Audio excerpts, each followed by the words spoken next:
बिस्मिल्लाहिर्रहमानिर्रहीम, अस्सलाम वालेकुम। मैं समी इब्राहिम और आप देख रहे हैं हमारा यूट्यूब और फेसबुक चैनल। पाकिस्तान की इक़्तिसादी और सियासी सूरत हाल पर बात करूँगा और तरला प्रोग्राम है। अब एक नया भीख मांगने का प्रोग्राम और एक मिन्नत समाजत का एक नया दौर। आज शहबाज शरीफ साहब पेरिस की तरफ गए हैं, वहाँ पर क्लाइमेट समिट है, तो साइड लाइन्स पे दरख्वास्तें कर रहे हैं कि IMF के डायरेक्टर से उनकी मुलाकात हो जाए।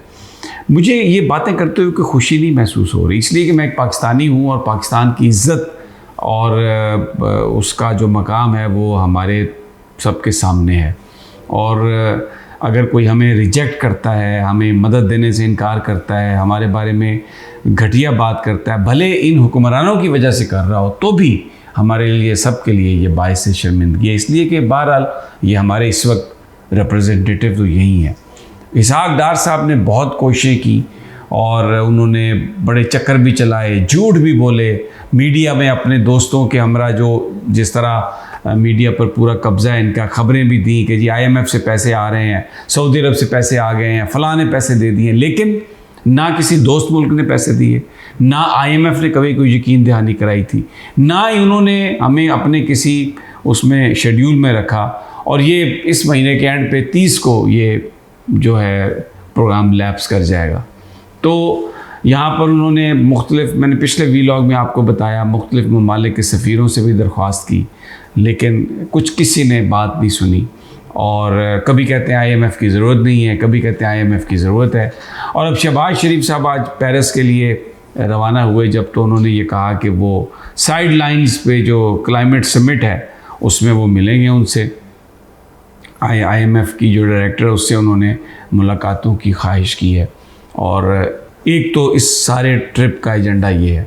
अब आप देखें, इसी सारी कहानी में जिस वक्त पाकिस्तान में फ़ॉरेन रेमिटेंस जो पाकिस्तानी है उन्होंने भेजना ख़त्म कर दिया है। डॉलर की जो और रुपये की प्राइस में जो फ़र्क है, कोई बंदा पाकिस्तान में इन्वेस्टमेंट करने के लिए तैयार नहीं होगा। और यहाँ पर हुकूमत कह रही है कि हमने एक इन्वेस्टमेंट वो फैसिलिटेशन, जैसे वो कहते हैं स्पेशल इन्वेस्टमेंट फैसिलिटेशन काउंसिल उन्होंने बनाई है। अल्लाह ताला इसको कामयाबी दे, हमारी तो दुआ है। पाकिस्तान के लिए कोई भी काम करे अल्लाह ताला उसको कामयाबी दे। लेकिन अब ये जो हुकूमत है पिछले 1 साल से ये चवन्नी नहीं ले सकी किसी से, तो ये क्या स्पेशल इन्वेस्टमेंट लेगी। और जो टारगेट रखे गए हैं उसमें ट्रिलियंस ऑफ डॉलर और इकॉनमी और उसका कहानियाँ हैं सारी, वो अचीवेबल है, लेकिन सिर्फ उस सूरत में जब पाकिस्तान में सियासी इस्तेहकाम हो।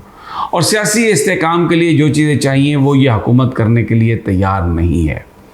आज भी मैं आपको बताता हूँ, मैं तो बहरहाल हैविंग सेड दैट कि ये बहुत मुश्किल टारगेट है, हम दुआ गो हैं कि ये हासिल कर लें। लेकिन यहाँ पर पाकिस्तान में जो पकड़ धकड़ है, जो पॉलिटिकल इंस्टेबिलिटी है, जो यहाँ पर लॉलेसनेस है, मुझे बताइए कौन यहाँ पर आएगा बाहर से पाकिस्तानी इन्वेस्टमेंट करने के लिए। और जब पाकिस्तानी इन्वेस्टमेंट करने के लिए पाकिस्तान में नहीं आ रहा, तो ये गोरा या काला या कोई अरबी या कोई और नेशनलिटी का बंदा ये क्यों आके पाकिस्तान में इन्वेस्टमेंट करेगा, जहाँ पर तो कुछ भी जो है वो महफूज नहीं है। तो अब बहरहाल एक बड़ा ये एम्बिशियस प्लान है और अभी लेट्स सी कि इसका क्या नतीजा निकलता है। क्योंकि इसमें ज़ाहिर है पाकिस्तानी फ़ौज के सरबराह की पूरी एक उन्होंने वो मीटिंग में मौजूद थे और आइन और कानून के तहत भी वो पाबंद हैं हुकूमत के साथ जाने के लिए। तो एक सिर्फ इस चीज़ पे जो है वो अभी वी हैव टू सी कि अगर आर्मी किसी चीज़ की गारंटी देती है पाकिस्तान में, तो फिर क्या जो बाहर से लोग हैं वो पाकिस्तान में इस हुकूमत के साथ काम करने के लिए तैयार हैं। आर्म फोर्सेस के साथ पाकिस्तानियों का कोई इशू नहीं है, वो जो उनका पाकिस्तान की फोर्सेस के साथ ताल्लुक़ है वो दुनिया में एक मिसाल उसकी दी जाती है। लेकिन मसला इस सियासी हुकूमत का है। मसला ये है कि ये शहबाज शरीफ ये और ये बाकी जो सारी उनकी टीम है, इसहाक डार जो उनके कोलिशन पार्टनर है, जिस तरीके से KPK में माल उड़ाया जा रहा है, जिस तरीके से दूसरी जगहों पर माल उड़ाया जा रहा है, तो क्या कोई भी इन पर ट्रस्ट करने के लिए तैयार है? बड़ा एक सवालिया निशान है। लेट्स सी कि व्हाट अनफोल्ड्स।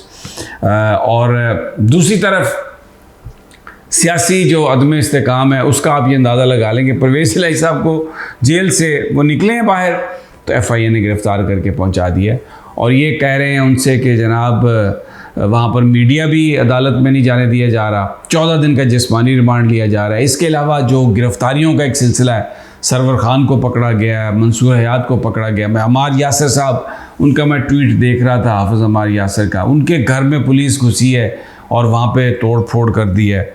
अच्छा, सहाफ़ी जो है हमारे साबिर शाकिर साहब, उनके घर से कलाशनकोफ पुलिस ने बरामद कर ली है। मैं बड़ा अरसा उनके साथ काम करता रहा हूँ, मैं तो कभी चाकू भी नहीं देखा उनके पास, लेकिन अब वो कलाशनकोफ निकल आई। अच्छा, मुझे इट रिमाइंडेड मी कि शेख रशीद साहब और पीपल्स पार्टी का दौरे हुकूमत था तो उनसे कलाशनकोफ जो है ना एक बरामद की गई थी और फिर उन बेचारों ने उसमें कितने साल सज़ा भुगती उस केस में। तो जब ये इस तरह की सूरत हाल हो तो उसमें क्या होगा बाहर की दुनिया का रद्द अमल। अब एक हाई पावर कमेटी बनाई गई है। अच्छा जी, वो कमेटी क्यों बनाई गई है कि नवाज शरीफ साहब को वापस लाया जाए। अब यहाँ से तो जहाज़ में गए हैं वज़ीरों को साथ लेके कि पेरिस समिट में जाएंगे, लेकिन बीच में लंदन भी आना है। अब मैं आपको थोड़ा सा जो लंदन प्लान है वो मैं बता देता हूँ। अब वो जी नवाज शरीफ साहब को फौरी तौर पर वापस लाने के लिए एक हाई पावर कमेटी बनाई गई है, उसमें वज़ीर कानून भी होंगे। वो सारे जो नवाज शरीफ के मुकदमात हैं उनको वो देखेंगे और उसके बाद वो उनकी जो वापसी है वतन उसके इक़दामात को मैं फौरी तेज़ी करेंगे, फौरी टर्बो लगाएंगे कि मियाँ साहब आ जाएं। अब इनकी तरजीहात ये हैं, प्रॉब्लम ये है कि ये जो इस वक्त पॉलिटिकल पार्टीज़ हैं इनकी तरजीहात इनके कायदीन हैं, क्योंकि ये ग़ुलामों की तरह एक्ट कर रही हैं, कल्ट की तरह एक्ट कर रही हैं। मसलन नून लीगी को जो नवाज शरीफ के बगैर कुछ नहीं है जी, शहबाज शरीफ मरियम नवाज़ के बगैर कुछ नहीं है, पीपल्स पार्टी ओहो जनाब बिलावल भुट्टो और आसफ अली जरदारी के अलावा तो कुछ है ही नहीं। अच्छा जी, ANP अहमद वली जी, अहमद वली असफंद यार वली का बच्चा, और मौलाना फजलुर रहमान की जमात, वो हो जी मौलाना असद महमूद, अताउर रहमान, फजलुर रहमान, ये ग़ुलामों की पॉलिटिक्स ये कर रहे हैं। तो बुनियादी तौर पर एक तरह से ये एक किंगडम इस वक्त बना दी गई है जिसमें चंद लोग एक माफिया की तरह एक्ट करते हुए उन्होंने पाकिस्तान को अपने कब्ज़े में ले लिया। और जो कोई भी इस चीज़ को अपोज़ करता है उसके ख़िलाफ़ मुकदमे बना दिए जाते हैं, उसके साथ मारपीट की जाती है, उसके घर घुस जाते हैं और चाहे असला बरामद करें, चाहे कोई परिंदा बरामद करें, कुछ भी करें। जो आज मैंने आपको बताया कि वो कलाशनकोफ निकल आई है उनके घर से, ये सूरत हाल है। और हम इंशाल्लाह आपको ताज़ा तरीन देते रहेंगे। इजाज़त दीजिए अगली वीडियो तक, अल्लाह ने के बाद।